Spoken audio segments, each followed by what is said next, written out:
Hi, this is Jen Buehler with DIY Anyone. Welcome to another video.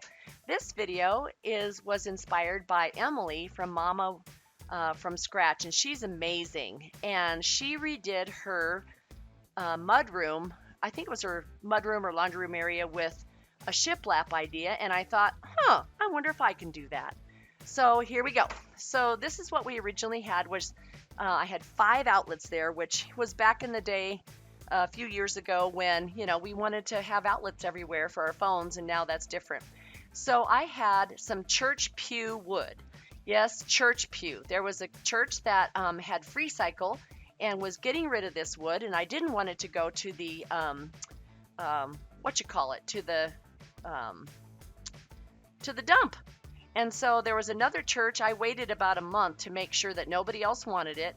And then I whitewashed the wood after I used the planer and made sure it was, the sander, and made sure it was real smooth. And then we made it down to just 2 outlets instead of the 5. 5 was just a little more than we needed. Now, granted, we have a lot of kids and grandkids, so we thought they might need it, but everybody keeps their phone in their room now. So you can see the beautiful whitewash, and now Chris, my son, is just putting up the mollies for the support for the shelf.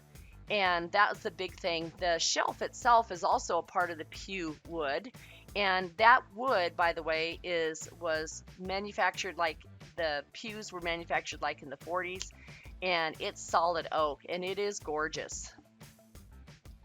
So there he's just making sure that those shelf supports are all set.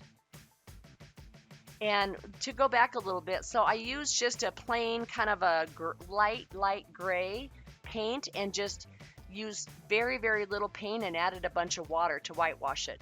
So now here's the cool way that he put the korbals up, and we also were able to make those korbals from the oak. We used the router to do that. So you have the screws on there because I'm like, I don't want anything on this wood. Keep it beautiful. So you put those little bitty screws in there, and then the korbals, we added those pieces in the back to be able to just twist that up there, and then add the screw above, and then that gives that support. And you can see by just taking it and twisting it from 90 degrees and then twisting it up, that made it really nice. And then of course level it. There's my lovely husband Stan. He is the kind of guy that you don't say, can you do it? You say, when can you do it? And he is amazing. And luckily, my 3 sons have all caught, and my daughter actually, have caught his ability to do stuff. That was part of my pantry. Sorry about that. Now we're doing the other corbel. And the corbel is just the fancy word for what holds up the shelf, a decorative piece that holds up the shelf. And we've got it on the screw, and then he pushes it down on that screw. Tap, tap. And then we're going to push it up. Okay, and that's the fine thing you got to do, is make sure that that screw is at the right depth. If it's not, then you won't be able to catch it, because that little screw piece on the corbel is recessed. And so you got to make sure that that screw is just at the right height to catch that corbel.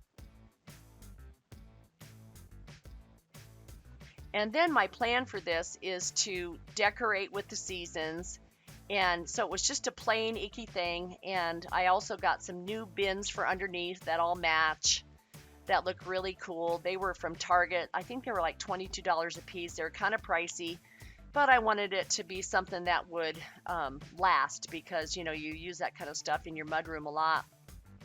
So we've got those corbels placed, and check for level before you put the screw in. That's always key. I know you can't see that, but that's kind of the goal of what I wanted to show, was just to put that level so it's so you know that it's going to look right and be right. Now with pictures, you don't necessarily do them with level. You do them with what your eye shows, but with this kind of stuff, you want to do that. Now, I guess some of our filming is a little weird here, but this is the actual oak piece that we started with. Here's the planer that my husband put the oak through, and the planer just cleans off those edges and cleans off that finish. And it's a pricey piece of equipment, and we've never had one, but we decided, okay, we're going to buy it.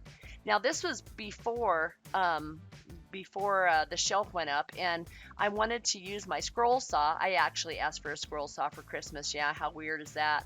And there's my scroll saw, and I printed these letters from my Cricut machine, just kind of a big pattern, and I wanted it to be something different than just plain straight, mainly to challenge myself, and I'd never used the scroll saw before. Oh my gosh, it is so fun. So here's a little bit of the scroll saw, and it can turn that 90-degree angle like a piece of cake. Now, the one thing you have to watch out if you use a scroll saw is to make sure that you don't pull on that blade, because it's very easy to kind of make that blade start to sway to the side, and that's not a good idea. So I'm just showing a little bit here, and this is more of that oak from the church, and then I'm setting the letters there just to kind of get an idea. And then there's some staging where I have the some of my fall pumpkins up there, and those are all hung up with contact strips, and they're up there beautifully. I used the stain I used was, I'm thinking, I'm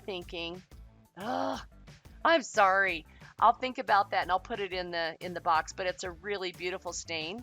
And then there's my beautiful boxes below, the storage. And then my plan is to put a cushion there. I'm working on doing that, but not there yet.